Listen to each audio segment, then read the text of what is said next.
নমস্কার বন্ধুরা, আপনাদের সবাইকে স্বাগত জানাই আমাদের আধ্যাত্মিক চ্যানেলে। আজকের ভিডিওতে আমরা আলোচনা করব পবিত্র পাপমোচনী একাদশী সম্পর্কে তিনটি অত্যন্ত গুরুত্বপূর্ণ বিষয়। এই দিনে দান করলে কি ফল পাওয়া যায়, উপবাসে ভুল হলে কি করণীয়, একাদশী জাগরণ কেন এত জরুরি। ভিডিওটি মনোযোগ দিয়ে শেষ পর্যন্ত দেখুন, কারণ আজকের আলোচনা আপনার জীবনের বহু অদৃশ্য বাধা দূর করতে কিন্তু সাহায্য করতে পারে। বন্ধুরা, শাস্ত্র অনুযায়ী একাদশী তিথি হল ভগবান বিষ্ণুর অতি প্রিয় দিন, আর পাপমোচনী শব্দের অর্থই হল পাপ মোচনকারী। পুরাণে বলা হয়েছে এই দিনে সৎ উদ্দেশ্যে দান করলে পূর্বজন্মের পাপ হ্রাস পায়, মানসিক অশান্তি দূর হয়, জন্মছকের অশুভ গ্রহদোষ প্রশমিত হয়, অর্থ ও সন্তানের সুখ বৃদ্ধি পায়। বিশেষ করে এই দিন যে দানগুলো করলে মহাফল পাওয়া যায় সেগুলি হল অন্নদান, ফলদান, গরিব ব্রাহ্মণ বা দরিদ্র ব্যক্তিকে মন থেকে বস্ত্র দান, গরুকে খাদ্য দান এবং তুলসী গাছ রোপণ যদি করতে পারেন মহাপুণ্যের ফল লাভ হবে। বিশ্বাস করা হয় এই দিনে সামান্য দানও বহুগুণ ফল দেয়, কারণ তিথির শক্তি অত্যন্ত উচ্চ কম্পাঙ্কে কাজ করে। আপনি যদি নিয়মিত দান করতে না পারেন, অন্তত এই দিনে সামর্থ্য অনুযায়ী মন থেকে কিছু দান করার চেষ্টা করুন।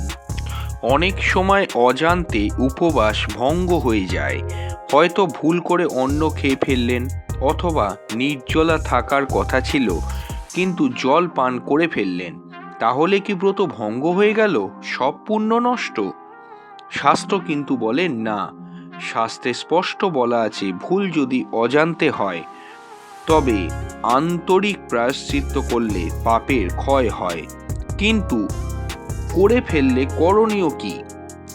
বন্ধুরা, ওং নমো নারায়ণায় মন্ত্র 108 বার জপ করুন।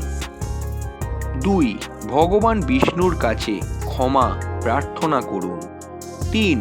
পরের একাদশীতে আরও সতর্ক থাকার সংকল্প নিন। 4. সম্ভব হলে দরিদ্র কাউকে অন্ন বা ফল দান করুন। মনে রাখবেন, ব্রতের মূল শক্তি নিয়মে নয়, ভক্তিতে কিন্তু প্রযোজ্য। একাদশীর রাতে জাগরণ করার বিশেষ তাৎপর্য রয়েছে। শাস্ত্রে বলা হয়েছে এই রাতে জাগরণ করলে 1000 অশ্বমেধ যজ্ঞের সমান পুণ্য লাভ হয়। কিন্তু কেন হয়? বন্ধুরা, কারণ একাদশী হল মন ও ইন্দ্রিয় নিয়ন্ত্রণের দিন। রাতে জাগরণ মানে ইন্দ্রিয়কে নিয়ন্ত্রণে রাখা, অলসতাকে জয় করা, চেতনাকে ঈশ্বরের দিকে স্থির রাখা। এই রাতে যা করতে পারেন সেটি হল ভগবান বিষ্ণুর নাম জপ করুন, সম্ভব হলে গীতা পাঠ করুন, বিষ্ণু সহস্রনাম পাঠ করুন। যদি সম্ভব না হয় তাহলে বিষ্ণুর সহস্রনাম কানে শোনার চেষ্টা করুন, ভক্তিমূলক কীর্তন শুনুন। যারা পুরো রাত জেগে থাকতে পারেন না তারা অন্তত মধ্যরাত পর্যন্ত ভক্তির সাধনা করুন। জাগরণ মানে শুধু জেগে থাকা নয়, ঈশ্বর চিন্তায় জেগে থাকা।